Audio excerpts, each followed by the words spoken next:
This is the Seahawkers Podcast, episode 367. I'm Brandon Schultz of the Military Seahawkers, and joining me in a podcast number that will go down in infamy, my good buddy Adam Emmert. Well, Brandon, you know what you do every time a really good relationship ends that you're not quite ready for? You know what you do? Crack it open. You crack it open. Turn on the Boys to Men. Although we've come to the end of the road. Yeah. It was a beautiful rendition. That was and terrible. I appreciate you doing that for me. It was a beautiful rendition. Don't sell yourself short. We're going to make ourselves feel a little bit better today. An end of an era. And I am drinking. I am 3 beers in. So all of you that love the Drunk Adam podcast, you're welcome, because this relationship ended a little too quickly for me, about a year too early. I'm up in my feelings, and I'm drinking some beer because it's not just the end of the Russell Wilson era. It's also the end of the Bobby Wagner era. At least that's what we know for now. It's just, this is a black day in Seahawks football history, and I'm sure you're all hurting. I'm hurting too. It's going to be hard to deal with.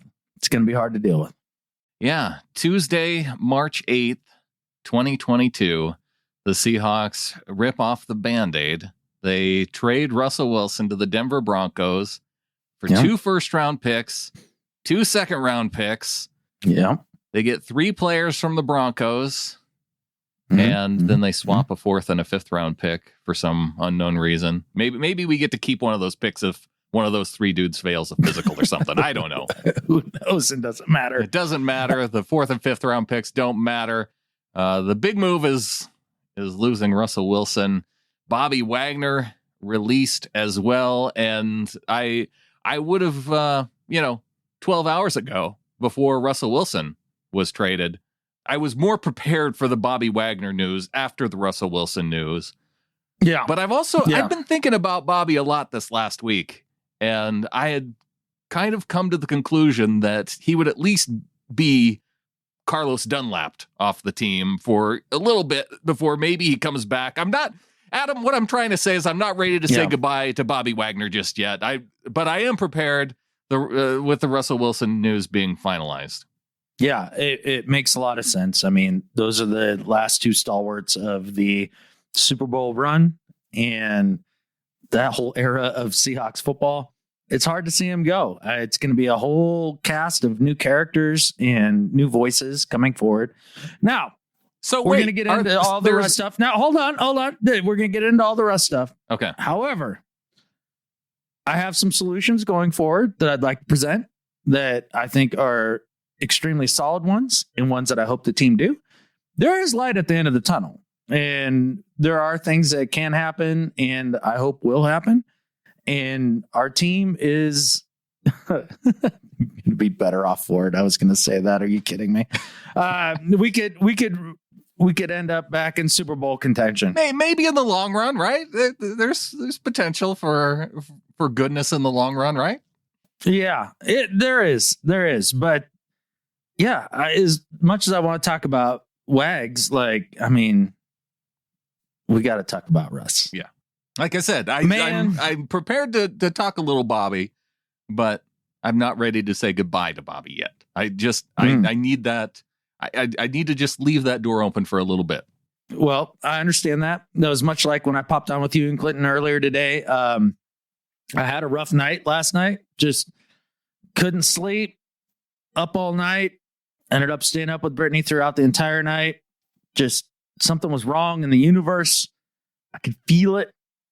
Went to bed at like 9 a.m., which is ridiculous. That's a ridiculous human thing to do, but I'm off for the week. And then woke up to 5 missed calls from Bronco Jared and a text alert from Bleacher Report saying that Russell Wilson had been traded.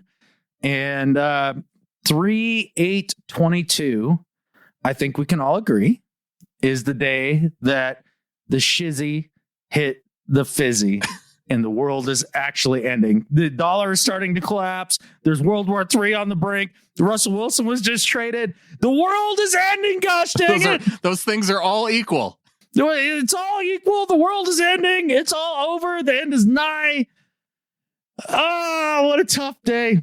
What a tough day. And I guess we could talk about the compensation and all that and see how you feel about it. With the other things going on, it does put into perspective really where this belongs in the importance of other things going on in the world. Yeah, it's just one more nail in the end of the world coffin, you know.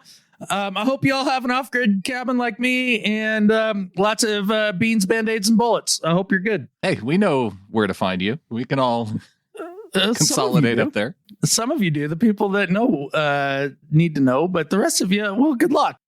You know, I've been trying to think about this trade just over the course of the day because I'm trying to put in perspective what it means in terms of the compensation. You know, did it mean that Russ wanted out? Or did it mean that Pete and John think that they're going to be just fine without Russ and they can quickly rebuild in the next couple of years with the help of these picks? I know based off of our discussion earlier, you said that from the Broncos' perspective, they feel like they got over on the Seahawks. Skip Bayless tweeted out that the Seahawks got robbed. Because if you would have asked me after the Russell Wilson injury and a few weeks after being back, if 3 games in after his return, you would have said after the season, you're going to be able to get 2 first-round picks, 2 second-round picks, and 3 players from a team for Russell Wilson after watching the Green Bay game, after watching who was after Green Bay. Anyway, those 3 games, I would have been in. I would have said, okay, yeah, Russell is it's over for him. It's time to move on. And that feels like a good compensation package. Yeah, I definitely remember sending Bronco Jared a text after about that same time frame and being like, so how's a second sound for Russ? Because, I mean, that's kind of how it felt at the time. It's like, oh, my goodness. And I can see the perspective of the team on this a little bit. Number one, I blame the Rams. I blame the Rams and I blame the Bucs. And the reason why I blame those 2 teams is if you look at the last 2 Super Bowl champions, basically they built up a roster, got it pretty good, and then they went out and poached a quarterback. Right. And I think what John Schneider and Pete Carroll are thinking is as long as you're paying that guy a bunch of money, that quarterback, that franchise quarterback, it's impossible to build up the team to actually go and win the Super Bowl. So I think what they're thinking is get Russ at a high, because this is probably about the high you're going to get, and then build up the team and then go out and poach a quarterback. And I think that's their thinking. That's my only guess, because it seems to be the new paradigm in the NFL. We all know it's a copycat league. And so that would be my guess as to how they came to this decision. Now, whether you feel like 2 firsts, 2 seconds, Shelby Harris, Noah Fant, and who's the third player? Shelby Harris, Noah Fant, and Drew Lock. Oh, right. Drew Lock. How could I forget the quarterback we got back? Yeah. Oh my gosh. Oh man. Yeah. And Drew Lock. Right. Let's talk about Drew Lock at some point here. Because Noah Fant, he could be a pretty good tight end if he had a really good quarterback throwing to him. Although we got the same quarterback who's been throwing to him for the last couple of years. Right. And with mediocre production. Look, I like Noah Fant coming out of the draft. I thought he was a good draft pick by the Broncos. Been a little underwhelming in his professional career to this point. Shelby Harris is a real player. He's a real player on the defensive line. Toward the end of his career, player, though, too. Yeah, I suppose so. Early 30s defensive lineman, right? Well, although defensive linemen, they can seem to go pretty late. That's one of those positions that seem like they can rock it a lot longer than, say, a guy on the edge or something like that. But it was the reason why the Broncos were willing to give him up. And that's part of my issue with the trade, too. Because if I were to pick a Broncos player that I would want out of this deal in a trade for Russell Wilson, those 3 players weren't at the top of my list. I'd be now Patrick Surtain, they probably wouldn't be willing to give up him since they just traded. No. Did the other one rhyme with Rub? Bradley Chubb, I'd be okay.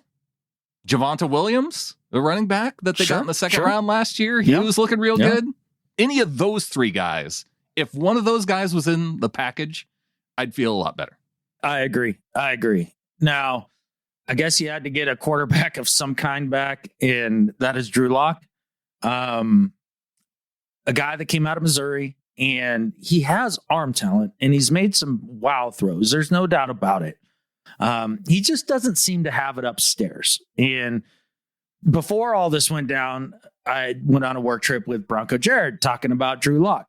Hey, man, well, how are you feeling about that? Because who knows? It sounds like Aaron's not coming. We're obviously not trading Russ.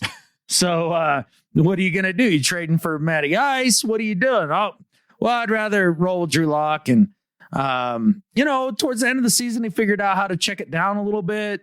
I don't think that he was given a fair shake by Fangio or the idea that they matched him up with Pat Shurmur as an offensive coordinator who was a disaster of a hire for them. And yeah, I'd like to see one more year of Drew Lock. I think he can develop all that stuff. Found myself trying to tell myself those things as this trade went down, but I've seen enough of Drew Lock. Drew Lock has been out on the field quite a bit, and he doesn't have it. He's a backup quarterback in this league. It's just who he is. And that's who you got back in this trade at the quarterback position, which leads me to believe this isn't the final answer even for this season.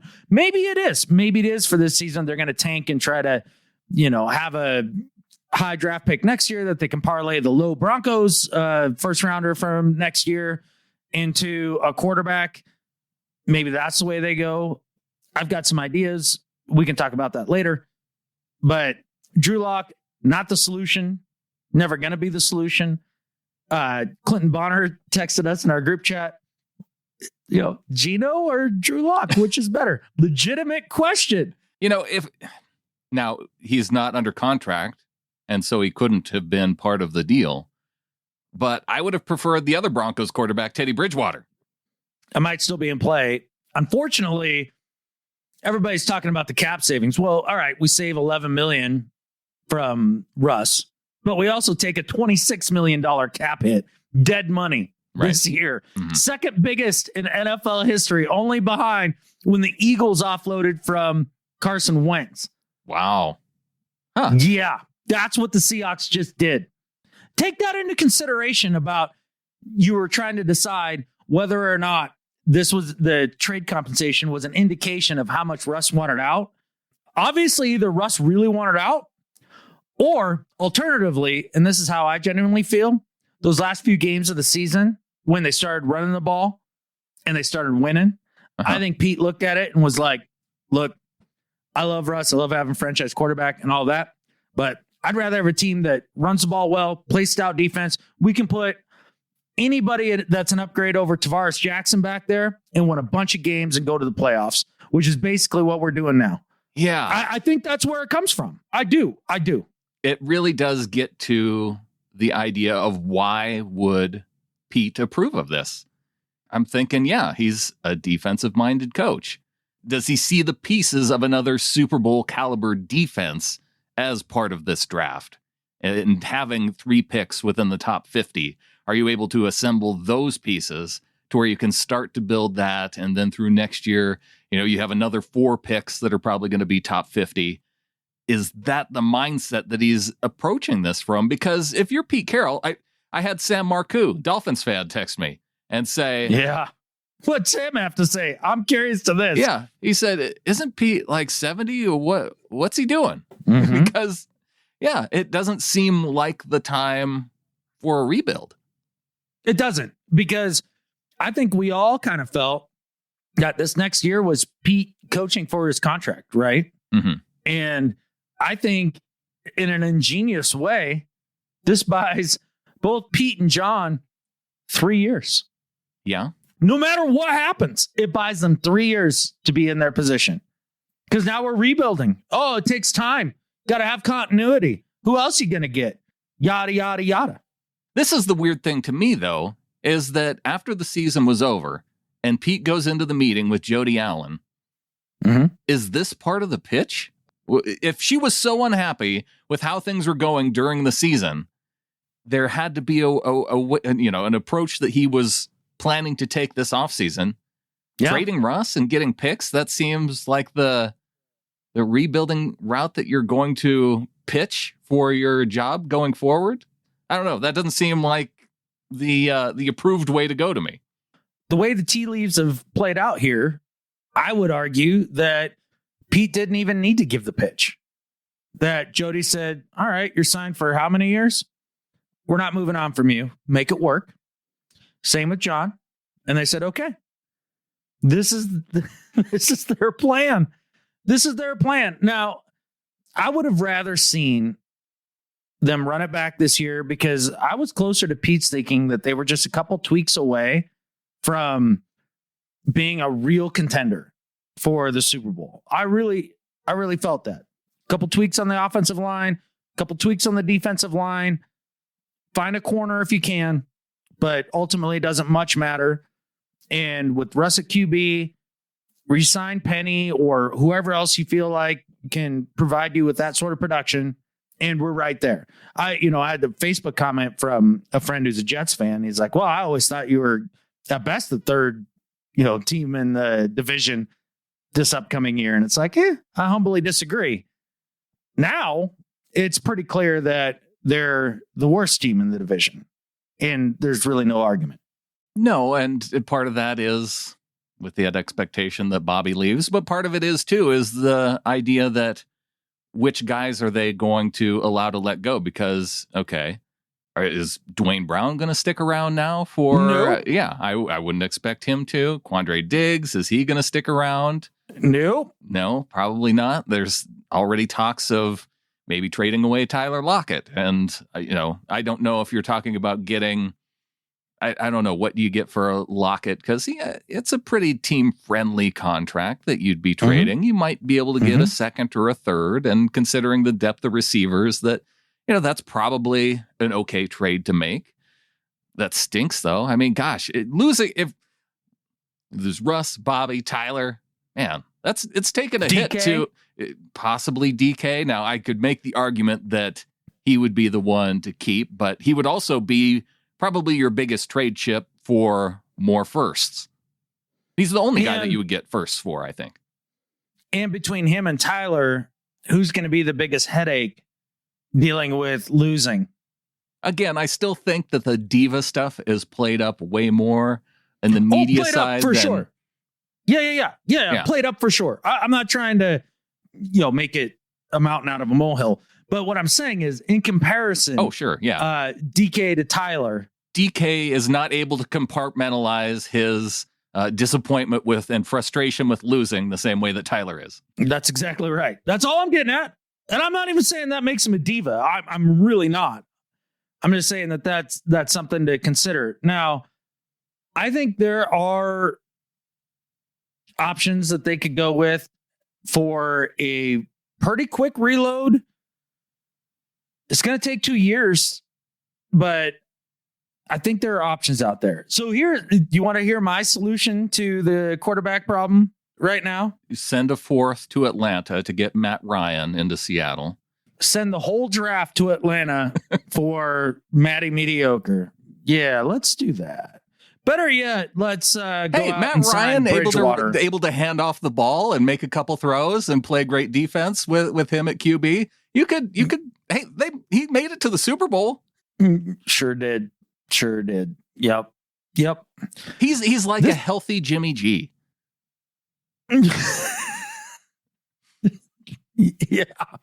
Yeah. True fact. Then you start to look at things like, do you take a year of Wentz? But here's the thing. I don't think that the Seahawks are going to go out and sign a veteran QB or trade for a veteran QB because of the dead cap hit that is involved in this trade. You're not going to have that sort of money to throw around, and I don't think they're going to burn it that way. So I think the only way that you can upgrade at quarterback is to get somebody on their rookie deal over Drew Lock, right? Because that's where we're at. Drew Lock's a quarterback. Drew Lock is our quarterback. I can't even say it with a straight face. Yeah. We've gone from starting this show back in 2013 with Russell Wilson as our quarterback. Yeah. And now nobody from that team is left. And Drew Lock is our quarterback. Right. So this is where we are. So here is my solution. Many people will disagree, and that's fine. But Aaron Rodgers is signed and re-upped his contract. He says the 4 years, $200 million isn't accurate. I don't care. I'm sure it's multiple years for, at least 2 years, however many dollars. It doesn't matter. They're committed to him for another 2 years. Packers are in win now mode. Now, if that's the case, what good does it do you to have Jordan Love riding the pine? What good does it do you? Their use for Jordan Love has kind of expired. Yeah. So my initial proposal was trade Wags for Jordan Love. Obviously, that's not a deal now. I don't think that Bobby Wagner was in. I know a lot of people are upset with the release of Bobby Wagner. And so to address that right now, Bobby Wagner was at the end of his guaranteed money last year. Yep. This final year of his contract was a year when he first signed this deal that we all looked at and said he's never going to see that final year because all of his guaranteed money's gone. You can release him and the cap hit. The only part of the cap hit you're taking is the initial bonus money that was part of his guaranteed deal. Right. So it's in a different situation than Russ. And so it was more of the idea of, okay, you can pitch it to Bobby and say, hey, 3 more years, you get the $20 million you were promised in this final year. It's just that it's spread out and you're at the end of your career, so you get it anyway. And maybe that is ultimately how they bring him back if he doesn't want to leave. I know KJ says he didn't necessarily want to leave. He pitched the idea of coming back. It's a business. It's a business. Bobby understands that it's a business. Carlos Dunlap was released before he was brought back last year. I mentioned that already, I think. So he won't be back again.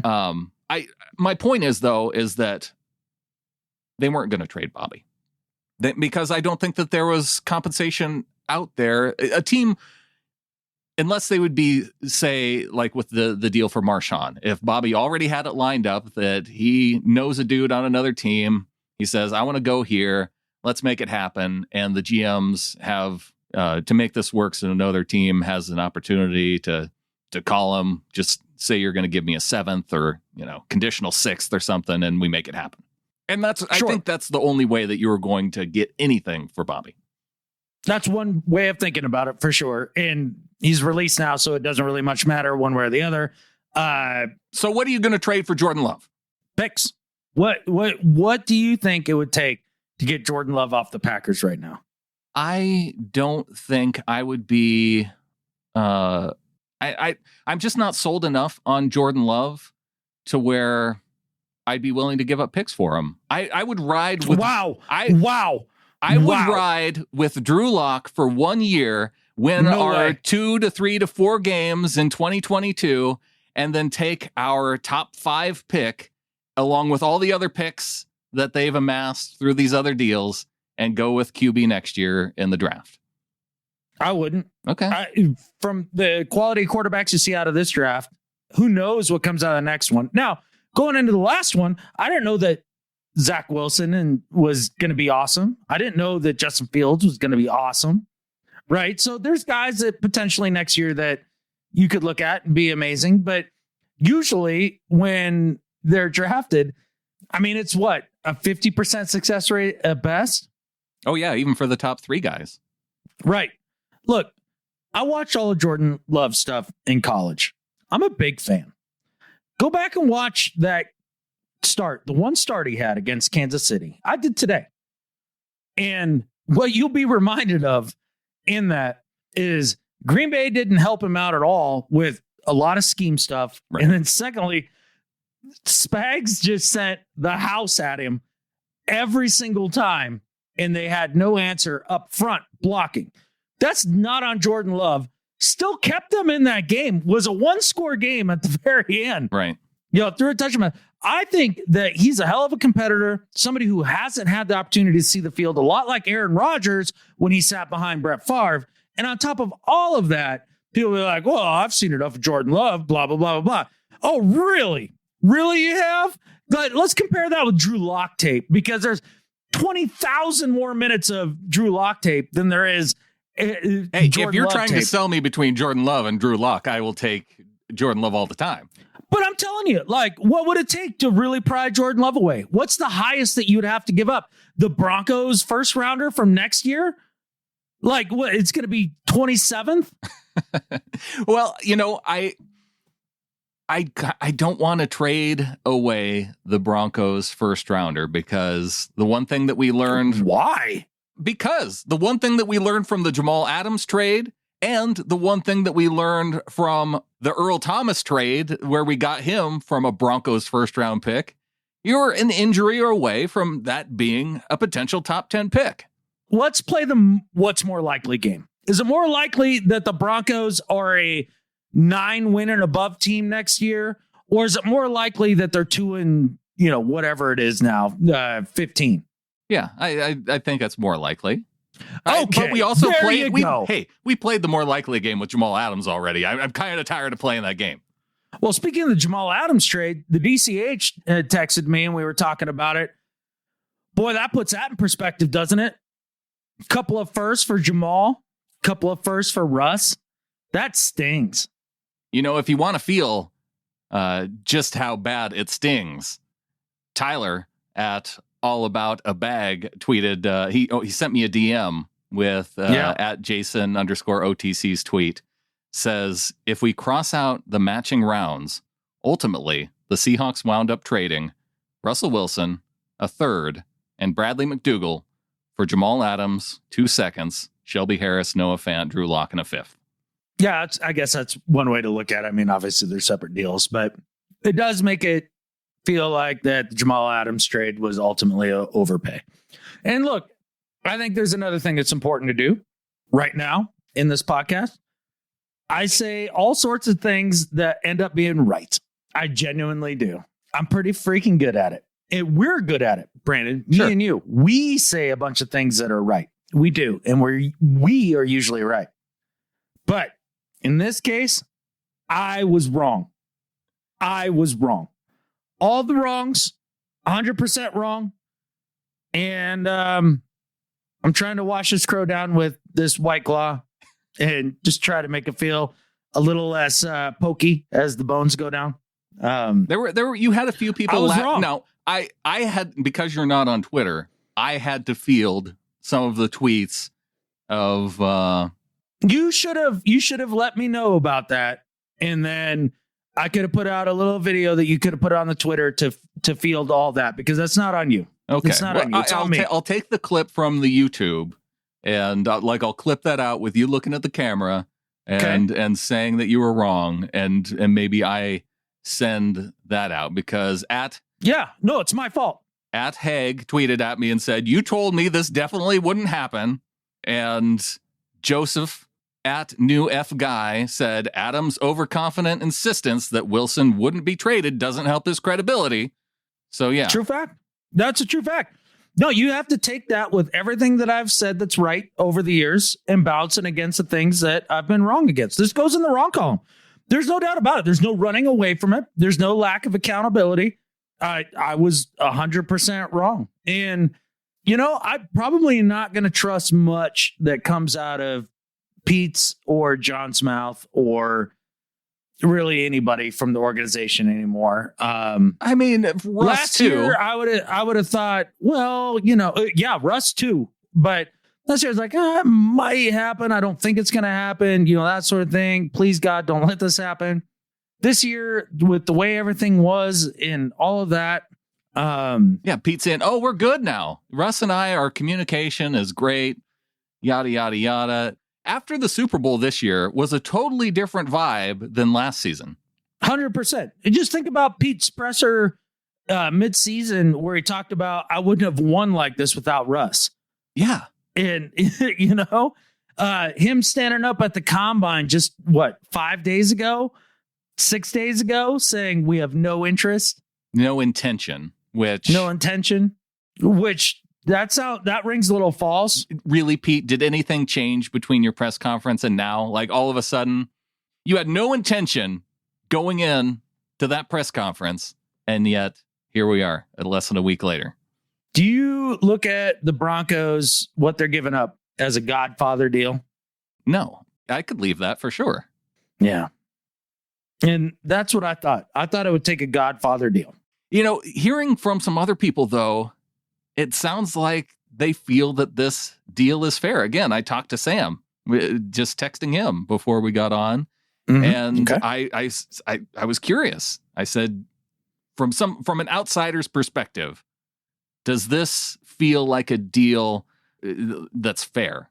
And he said, yeah, it seems fair compensation wise. He's just shocked that it happened.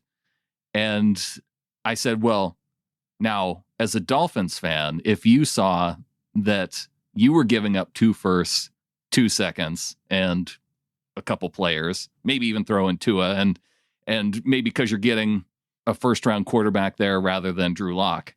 Tua, the white tight end who's real good. Gesicki, and Gesicki, and I don't know. Take your pick, right? A third player, and he would do that in a second. No, he said, ooh, that's tough. He said it's probably too rich for him, probably because it means trading Gesicki too. And but he does say that was close. So he sounded a little bit more on the fence when I put it to him from, okay, you make the deal. Yeah, they're also not a quarterback away from winning the Super Bowl like the Broncos are. So that makes a difference. He does say that he would knock down Dan Marino's statue and replace it with one of Dan McGuire, though, if he could have a Super Bowl. So in 2076, when the planet's on fire and they're still playing football for no reason, when the Dolphins win the Super Bowl, I want to see that Dan McGuire statue. I do. All 6'6" of it. Well, we could have another Dan McGuire type era, couldn't we?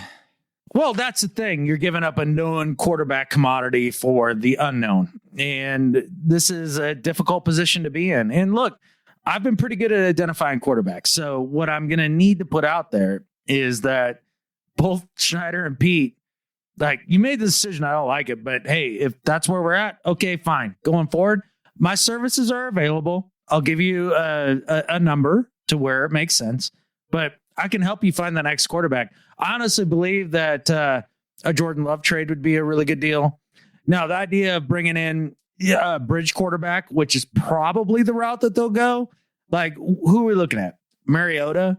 Yeah. I mean, Teddy. Jameis. Teddy. Yeah, can you imagine a Jameis here? God. Please, God, no. I would roll the dice on Mariota before I rolled the dice on Jameis. Yeah. Just because it's a little more likely to fail and we can get a higher draft pick. This is where we're at. This next year is going to be hard. And I have something to say to all the folks that have been accused of being fair weather fans. Uh-huh. All you poor 12s. Are you still a fan right now? I'm assuming you are if you're listening to this podcast. Guess what? Affirmation right here. Right. Yeah. You're no longer a fan. You're no longer bandwagon. You're no longer fair weather. No. It ends now. These are the hard times. And we're going to still increase this podcast stuff. We're going to still keep doing this. We're going to need your support to do that. We're going to see. We're going to see how many of you little flockers are, worth your salt. So it's going to be an interesting 2 years. All of you who are on the season ticket waiting list, now is your time, because there are going to be cancellations because season ticket renewal notices just went out on Monday this week. And I can imagine that there is a good portion of definitely people who are reselling tickets who are saying, I'm out. And maybe even a portion of fans who are more on the Russell Wilson train than the Seahawks train who are saying, I'm out. Hey, and here's my advice to you. If you're looking to buy those season tickets, don't do it. Put your money into something better. Something that you can eat, something that holds its value, maybe a little silver, something. I don't care, but do not buy season tickets right now. Buy the season tickets. Let us return. Let's get the real fans back in the stadium. Let's get our home field advantage back, and let's win some football games. I'm all for all the winning and all of that, but Crazy Prepper Adam is looking at all of you and saying, please, God, don't do that with your money. Be smarter than that. Adam's pro money tip of the day. I am not a financial advisor, but I can tell you that season tickets aren't something that usually gain in value. That's non-essential items. It falls in that category. If I was to look at my Wells Fargo, how they break out my spending, which I only do like once every 5 years, so I don't feel catfish. And yeah, so don't do that. You talked on the live stream about how this is kind of like a breakup. It is. And one thing that I got to thinking about after you said that is that breakups are good for allowing you to take a look back and realize what you don't want. Mm-hmm. So what are some of the qualities that now you know after the Russell Wilson, the time with Russ, he's now our ex. Mm-hmm. What are some of the qualities that you want to make sure that you don't have in a quarterback moving forward? That is a really good question. And I really like how you tease that out. That's good thinking by you, because you're right. How do you deal with adversity? What do you gain from it? What did you learn? And I think, boy, that's a tough question, because to be honest, throughout the majority of Russell Wilson's career in Seattle, could you ask for much better? No, in terms of the quarterback play on the field. Now, even off the field, I'm saying especially off the field. Like, is that a guy that you ever looked at and was like, yeah, that's the guy we roll with, or any of that stuff? I'll tell you the one big thing, and it was a noticeable difference when you compare guys like Dave Craig and Matt Hasselbeck to Russell Wilson. Yeah. I don't want a celebrity quarterback. I will go with you there. And that was the other part of my Jordan Love suggestion. He's the next Hasselbeck, baby. It's coming from Green Bay, the Green Bay backup quarterback, the whole nine. Yeah, man. It just the narrative seems right. It's just when I look at guys like Josh Allen, Patrick Mahomes, guys who are both on their second deal, Lamar, those guys, I wouldn't classify them as celebrity quarterbacks. Yeah, I think there's a lot to be said for that. And that was the part of the Russell Wilson era that I could have easily done without. You're right. You're 100% right. But there's not a lot else. That's yeah, it's kind of like, that ex that was like, she was smoking. She had interesting thoughts about the world. She filled in the blanks of a lot of the flaws that I have. And, she cooked awesome and, made her own way and was independent and did all the things right. But gosh damn it. Like, she kept leaving her socks on top of the hamper instead of putting them in the hamper. It drove me crazy. I wanted to scream at her every day about it. But yeah, I could definitely live without that when I'm looking for my next person. Well, I think that that type of quarterback doesn't come around too often either. It doesn't. And so that's the other part of this this is going to be a day and a trade that we're going to talk about for the next 15 years. I do want to hear from other people, though. Are there some qualities that really got under your skin that you don't want to see for a future quarterback? Yeah, I think there's a lot of things. I think the thing that I thought that was interesting to bring up was not being able to, check it down and just taking kill shots all day. I know that is one of the things that bothered you. As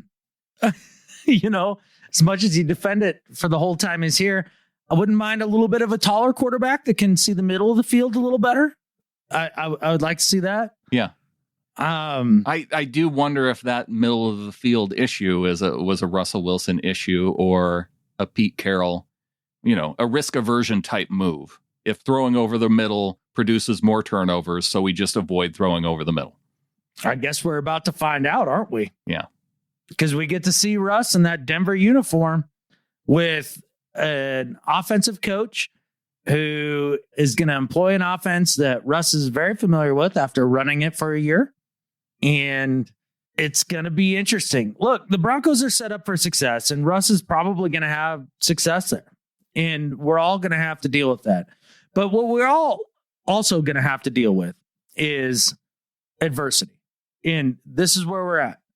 And, honestly, this is when I actually care to know about people. Like, what happens when it gets hard? Do you tuck your tail and run? Do you cry yourself to sleep?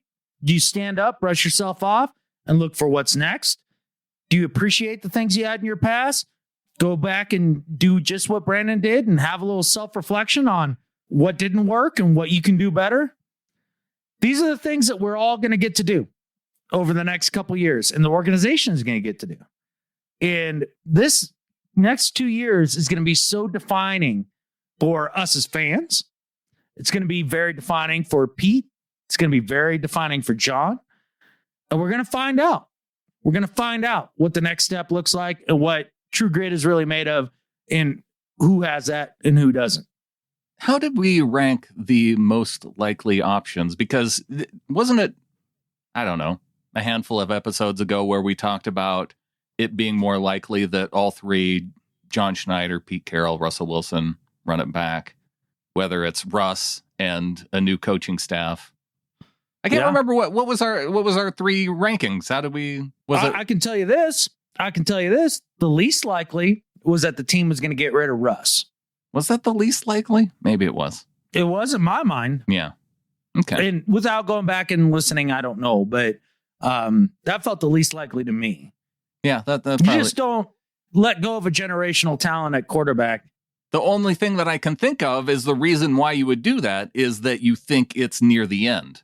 And gosh, you hope that they would have that information, because what we've always talked about, and, you know, looking at another guy who screwed this up for everybody, Bill Belichick, moving on from players before and recognizing when it's time to move on before the rest of the league notices that those guys are done. And Tom Brady won a Super Bowl. And Tom Brady went on to win a Super Bowl. So that ended that conversation. But Tom Brady screws up everything. Of people who screw things up more than Belichick, I feel like it's Brady. Well, them and the Rams. So let's just make sure to put them in there. Look, and the reason why I know that this trade isn't necessarily a good trade, I guess in the likelihood of whether this works out well for us and works out bad, it's much more likely that it works out bad than it works out good. And that's why every Niners fan I know texted me. Mm-hmm. Everybody from around the league hit me up. Oh, it's why the odds of when you look at the odds for winning the Super Bowl, the Packers went way up and the Seahawks went way down. And it's because obviously there's certainty around the Packers quarterback spot. And the Broncos went way up. But also, the only quarterback who is elite in the NFC left is Aaron Rodgers. It surely is. Now, if Aaron can't pull this off in the NFC this year, he's got to go through the last gasp of the Rams because this is their last year. And I think that's why, I guess they didn't sign a long-term deal, or maybe they did, but let's say it's 2 or 3 years. Yeah, if you're Aaron, you're looking at year 2, year 3, and you're like, yeah, the thing's wide open for me. So my other question is, if Pete Carroll and John Schneider thought that was a good deal and brought us to the point to where now it's the end of Bobby, you're questioning whether some of these top guys who you would hope to re-sign for a potential final year or two run, Russell Wilson leaves, should Pete Carroll and John Schneider be the two to try and rebuild this thing? I think there's been one strong statement by this trade that was made, and that's freaking yes. That's how ownership feels. But should it be yes? If you brought the organization to this point that you could not keep it together with Russ, you've gotten to a low point in terms of talent level that you've ever been since you arrived. Should that regime be the one to rebuild? I don't know if I can say yes to that. I can't either. And most people are going to point to Pete's age, and I think that's a factor. But clearly he thinks he's going to coach for another 3, 4, 5 years. He really does. Maybe he can pull it off. Maybe he can identify those guys on the defense, do it his way. Maybe the friction between him and Russ was so much that it was creating the type of conflict that causes issues within the organization, and you needed to make this your team again, and this is a way to do it. I think it's more about money. It's usually about money. Yeah, I just think it's more about money. And, you're going to hear that, I'm sure. What's the day today? It's 3/8/22, correct? 3/8/22. Right. Give me the over under of how many days until Seth Wickersham comes out with his article detailing all of the, backstabbing and this and that and the who doesn't like who and all that. What's that over under? 7 days? 10 days? And I don't think that's the story. It's the off season, so I don't think there's any sense of urgency on it, but I think it's something that we could get in the off season. I'd rather hear it maybe from Michael Sean Dugar, who I feel has a little bit better pulse than somebody from outside of the area. He won't write that article because he has standards. So, like, he's an he actual won't write dude. it in that way. I see what you're saying. Yeah, exactly. I mean, you know how it's going to go. So at the end of the day, I think this was about money and roster building and the wave of the next 5 years. Because I think all of these GMs and coaches thinking about like 3 to 5 year spans. I think that's probably about the healthy place to be. And they're all seeing it. And they're like, look, once a roster's depleted and you've been paying this guy so much money at the quarterback position, you're kind of screwed. Get the best you can for him. Go ahead and rebuild that roster and then poach somebody else's quarterback, go to the Super Bowl, win a title, save everybody's job. I honestly think that's the plan. If that's the way that you can pitch it and get away with it, then I don't like it. No, I'd like it if it happens. I mean, gosh, one of the things I think about quite a bit is it was the Florida Marlins, now the Miami Marlins, but they were able to make it to a World Series and win and completely tear it down and come back and do it again with a whole different set of people 5 years later. And I think about that model, and it's that blow it up model. I thought that if that was going to happen, it probably wouldn't be with the same coach and GM. Yes.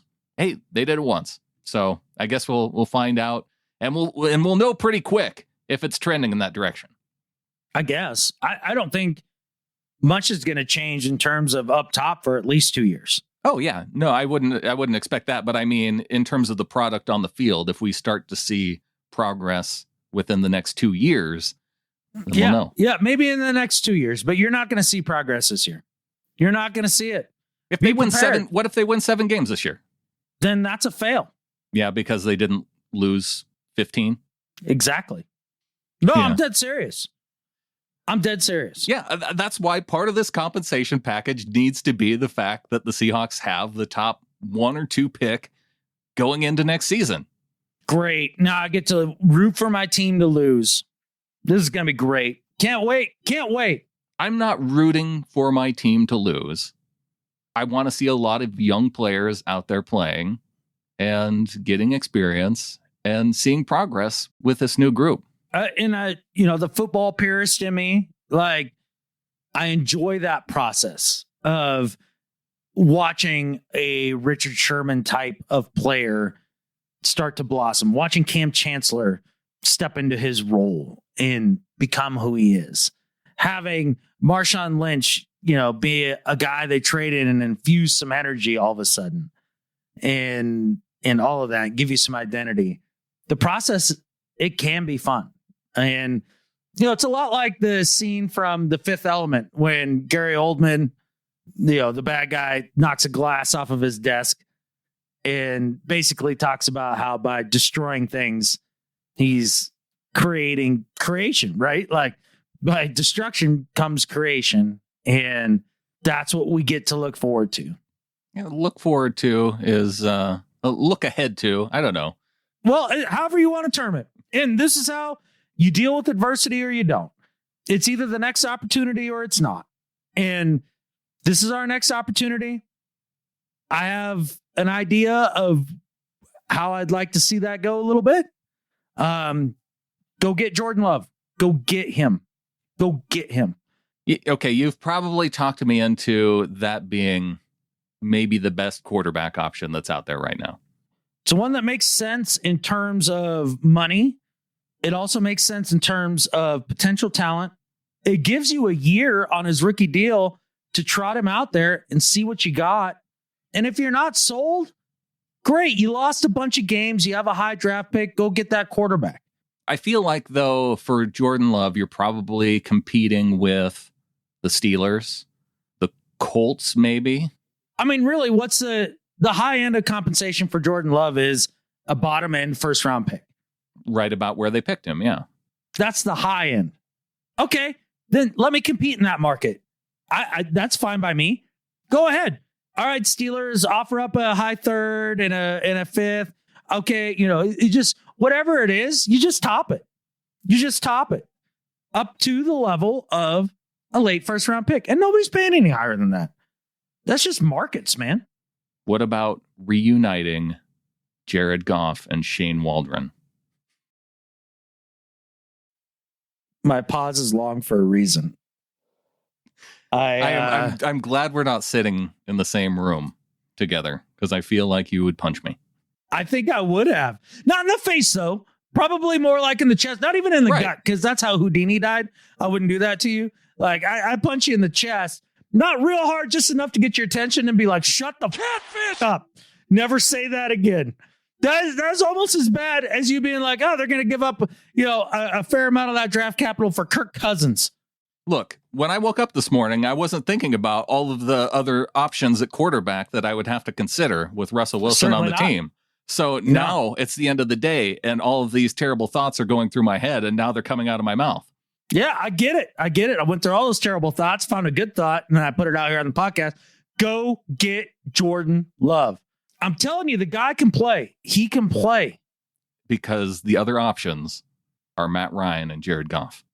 What does that do for you? Or Teddy Bridgewater? Or I don't even think you could trade for Derek Carr because of the cap stuff. I mean, you could.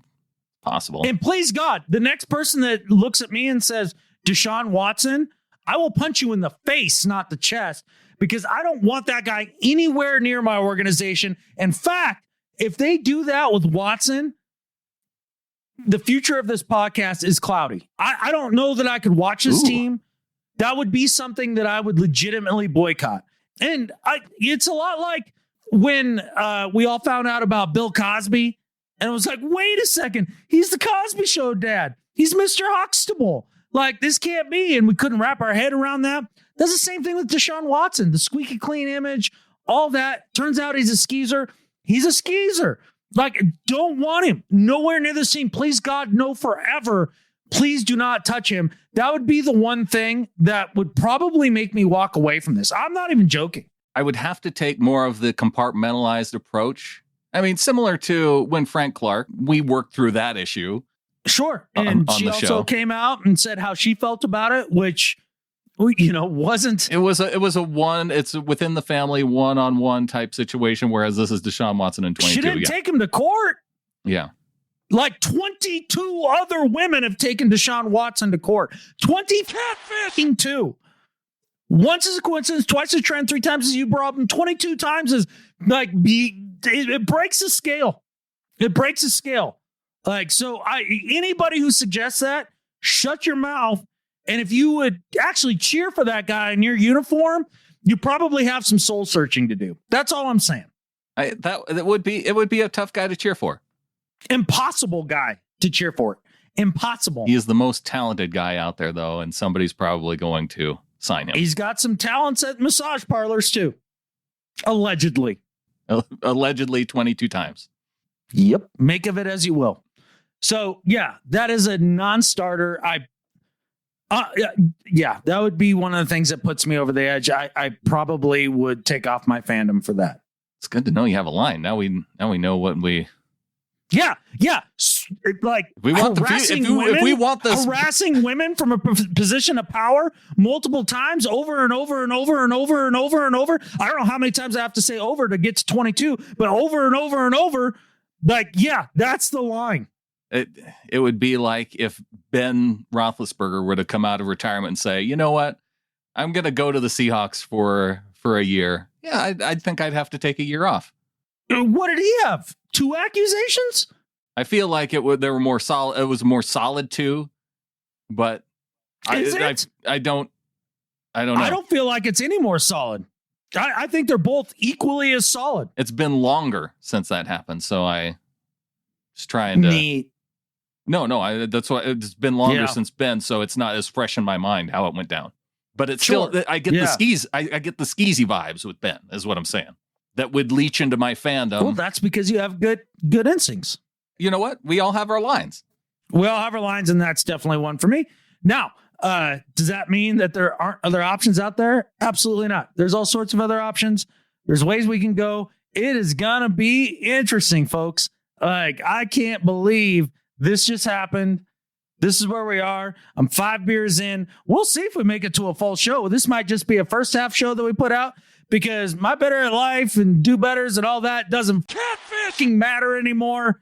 Like, it's so tough to deal with this. And then on top of all of that, we lose Bobby. And I know you're like, oh, he'll be back like Carlos Dunlap style, blah, blah, blue, all that. Nah, I don't think so. No, so look, the other thing that I'm saying is that I think Bobby deserves the respect of a full discussion and show of what he means to the team and what he meant to the team if it is the end.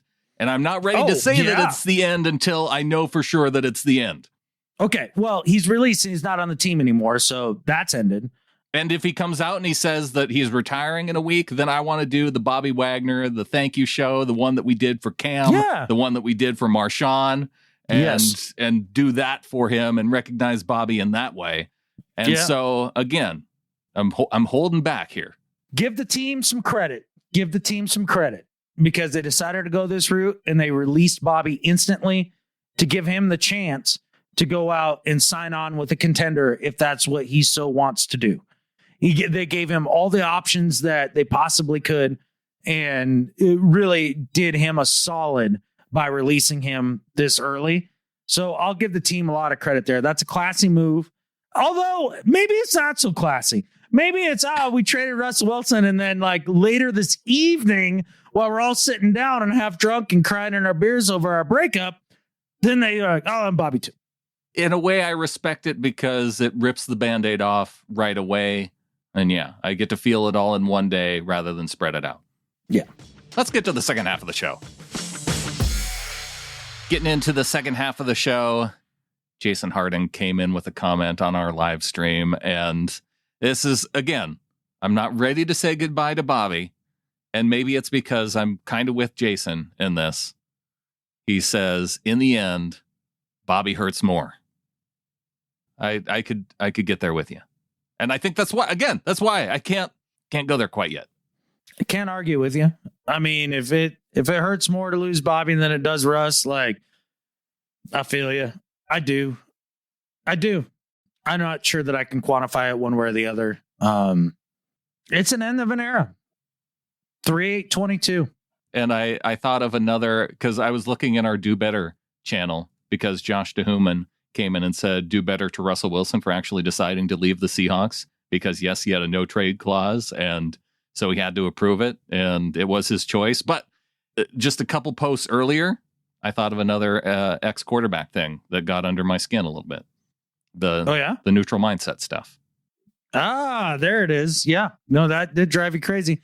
Look, Russ isn't, he has blame in this as well. Just sad, man.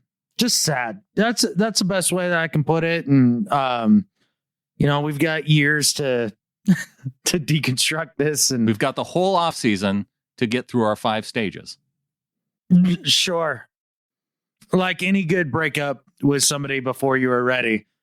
For me, at least, it's always been a years-long process, like a couple years. Well, I know some folks who are not breaking up with us. It is our members of the flock, and we had 2 people come in on this day on 3/8/22. Wow, that came into the flock with donations. We'll get to them, but I want to start off by thanking our executive producers, DCH, Dustin Mock, Brian Shaw, and Rebecca Christensen.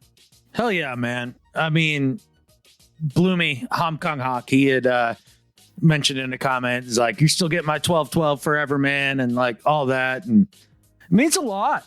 It means a lot. I mean, Brandon and I were doubling down on this year and looking to expand things. And to be honest, short of Deshaun Watson, I'm in. Like, I'm still in. We're going to keep going. We're going to be there with you. We'll break it all down and we'll get there. We'll get there together. And I can't wait for that journey with you guys. And for you to come in today, the people you're about to announce, like, That's a huge deal, and it fills up my cup a lot. And just thank you. Yeah, especially starting out with Carly Perkins, who came in at $3 a month. And Carly was the first one in after the Russell Wilson news today. And so I know that it had to be on the mind as, hitting the donate button. Right. That's, that didn't slip by and just accidentally. So that was just a huge thanks for that coming through. Yeah, thanks to Carly. Carly, you were awesome. Thank you so much. And a huge go Hawks to you. Did it make you think a little bit when this went down that you might have to hear Russ say, "Go Bronx"? What? I don't even know what the Broncos say. Well, leave it to Russ. What is Jared? Do they have a saying that they use? Oh, yeah. The one saying that I hear all the time is, you want to know why the sunset is Broncos colors? Because God loves the Broncos. That's what I hear a lot. Do you think that Russ is going to end his press conferences with that every time? God loves the Broncos? I wouldn't put it past him. Okay, that's going to sting a little bit. Wait till you see him shake horsemouth John Elway's hand in a couple weeks. Because they'll trot John out. Oh my gosh. Gross. Well, I will say this. I travel to Denver quite a bit. I travel to Seattle quite a bit. Enjoy your time in freaking Denver. Denver sucks. Yeah, of all this talk of Russ needs to go to a big market, Denver is really what... It's a bigger market than ours, man. I suppose. It is. CDove12 came in at $12 a month. Thank you, CDove12. Damn it, $12 a month, too? Yeah. Man, that's commitment right there. CDove12, you're amazing. True fan. Go Hawks to you, my fellow 12. You're an amazing dude or lady or whoever you are. That's awesome. Appreciate you a ton. And I think with Carly and CDove12, they've been in the flock, so welcome to the flock, not appropriate, but yes, the notifications came in today, so however you made that work, it was appreciated. Yep. Mick Grant gave us a raise from $6 a month to 84 Australian for the year, so thanks to Mick. Dude, from down under even. That's awesome, dude. Appreciate you so much. Thank you. Also a thanks to Tony Ast, who went up from the $3 a month to €36 for the year. Wow. Euros. Okay. I know. We've got Australia. We've got, let's see, where's Tony from? I want to say Germany off the top of my head, but I don't know for sure. Okay. Well, I don't know which one of those currencies. Deutschland. I was right. Hey, look at you. I don't know which one of those currencies we'll be able to spend in 2 years, but all of them, we'll take them. I'll gladly diversify out of the dollar. Chris Boucher came in at $20 a month, and I wanted to thank Chris because we actually put out levels, and they're not really any particular rhyme or reason other than some of them have cute numbers. The number 3 was really important in Seattle for a period of time. And will be forever. And it should be. It will be forever. Yeah. It will be forever. Absolutely. And, obviously 12, we had 25 even for Sherman, and we've continued that on. So, yes. But Chris came in with 20. And that's the thing. With the value for value model, you can pick whatever number works for you. Oh, yeah. So he went double Jordan Love because he wears 10. There you go. He's in on the Jordan Love trade, too. Times 2.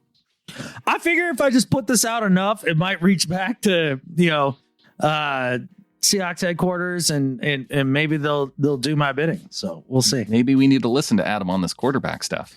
Yes, mother catfish. You should all listen to me on this. I know what the catfish I'm talking about. I might have been wrong on this mother catfishing trade. And my whole life sucks today. And my football life, I should put. And, with that said, I have a path for us going forward. Catfishing, listen to me. All of you mother catfishers, let's go. Oh, there. I know everybody wanted that. Reminds me of one of my favorite scenes from Jay and Silent Bob Strike Back, where they're at the little kiosk typing to the internet people that say they suck. Yeah. Just a little bit of that. A little bit of that in there. Robert Coleman came in at $3 a month. Welcome to the flock to Robert. Dude, Robert as well. Look, you guys are amazing, man. In the darkest days. And we're going to rely on you, man. And we appreciate you. Also got an email from John Lemparski in Little Rock, who, he was one of our Pick'em League winners. And I've assembled the list of prizes. I'm going to start emailing folks out now. Yeah. And John came in with his email at him because you had a challenge for the two teams that tied at fourth place. That's right. No, John's in Little Rock, Arkansas? Yeah. Yeah. Okay. So I'm going to need John to make sure to buy beer every Saturday, just in case I come by on Sunday and can't get beer in Arkansas because it's so backwards. Oh, that's right. And so you always complain about that. Yeah. Yeah. Because it's the dumbest thing in the world. I'm a 21-year-old adult. Well, I'm obviously more than 21 years old. That's kind of the point. But yeah, I should be able to buy beer whenever I want. I don't care if Jesus frowns on it. Like, that's how I feel about it. So I'm going to need John with that. Now, what I'm really curious about is we talked about some ambush, an Anchorman style fight. Like, how are we settling this? What's John got? I mean, we're all old enough to buy it on one day and keep it in our fridge for Sunday. So, yeah. And so you get wine at church also. I will challenge you to do this. Travel for 2 to 3 weeks straight and keep the days straight and the alcohol laws in whatever county you might be in straight in your head. Yeah. And buy appropriately. Good luck with that. Good luck with that. Is it just beer or is wine? Because wine at church is a thing, right? Yeah, but that doesn't matter. Because just wondering if I'll put it to you this way, Brandon. There was one time Jared and I were going through a checkout line on Sunday. We missed the cutoff by like 20 minutes. Mm-hmm. And Jared was in the checkout line. And the gal rings it up. And she goes, "Oh, I can't sell you this." And he's like, "What are you talking about?" And she's like, "Well, you know, the law, this, that, and everything." And the old lady that was bagging up the last of her groceries at the end of the little, treadmill thing. Yeah. She looks at him and goes, "Because church." Because church is not a reason. We're not in medieval times. I know it's the reason given, but I really do want to understand it because good luck. Okay. I know I shouldn't. I'm not trying to get it out of you because clearly you have your bias in this. And 100%. You mean the truth and the righteousness of my argument? Absolutely, I've got a bias. But with that said, I've also grilled many Southerners on the subject, and they're like, to try to figure out. And they're like, "Yeah, well, why do you vote for this nonsense? What is wrong with you? Been drinking too much swamp water." Adam Emmert could clean up in Southern politics. Just go up and say, "Hey, vote for me. You get beer on Sunday." Beer on Sundays. Who gives a catfish? Continuing with the email, says, "This is John Lemparski, 2017 Seahawks Pick'em winner, writing in with my fourth place tie. I cannot figure out how to change my name. That is why it is just my name. I am ready to... Fair. I'm on board with that explanation already. It is fair. I am ready to jump and battle to the death over Seahawks stuff. Where? Probably as they come out of the restroom. They would be relaxed and probably feeling pretty good. That would be the perfect time to pounce." Oh, he missed it by about 5 minutes. While they're peeing is when you really want to go for the jugular. Yeah. Haven't you ever watched a James Bond movie? That's true. Yeah. That's when you're at your most vulnerable. Yeah, with your D out. Also, but I do feel like it wouldn't be as surprising of an ambush because we've seen it in the movies so much. Tell me that you have another thought in your mind while you're taking a leak in the urinal, which is usually not divided between the other urinals that you're peeing at. For all you ladies who don't know, the only thought in your mind peeing in that urinal is you're staring at that tile directly in front of you, pretending the answers of life are written there. You don't look anywhere else. You don't think about nothing else. You're staring at that tile, out of respect for all the other dudes that got their schlong out. You're telling me that you've never stood at a urinal and had somebody walk behind you and the thought doesn't cross your mind that, oh my goodness, I hope this guy doesn't just jack me up right here. While you're peeing, you're thinking about other people. You should be staring at that tile. When somebody walks behind you, You don't No. have, like... I don't have that situational You don't think awareness that in Jason that moment. Bourne might be right behind me right now? Touche to Jason Bourne. And I've got good situational awareness, just not why I'm peeing. Maybe that should be the title of this episode. Weapon. I don't need a weapon. I would use my bare hands. But if I need something, I would take a belt or something off of them. 2 reasons for that. It keeps my hands free for the original attack. And 2, it would be more humiliating to finish them with something that was theirs. Hope that helps. And they can't trace it back to you because you didn't buy it. This is a genius. John's a genius. Hope that helps. No need to call authorities. Just a little Arkansas humor. What did I win? Go Hawks. You won my respect and admiration and whatever Brandon bought for you. I don't know, but we'll see. 4th place. John, you won 4th place. Yeah. What are you sending him? Whatever's It better next. be more than your love. So I have the helmet, the signed helmet from... Yeah, that's for first place. But that's 1st place. And then I have a signed mini helmet, which is for 2nd place. I've got some DK Metcalf graded rookie cards. So that's an option. Okay. I also... Is graded better? Is graded better? It is. Okay. No, I'm asking you to educate me because I don't know about that world. Yeah, there's a company that you can send your cards into. And one of the reasons why they did this is because when you and I were kids, Adam, everybody had cards. Yeah, I don't know in binder. Only a certain number of people kept them in super really nice condition. Because even when those you had were called nerds. right, all the nerds kept their cards nice. You and I, we took them out of our binders. We, looked at them. We got them scratched up, put them back in the binder. It happens when you're touching your cards all the time. Well, the nerds got over. I touch my cards all the time. The nerds got over and made made card grading a thing. And so the people who kept their cards in pristine condition, they get the higher graded cards.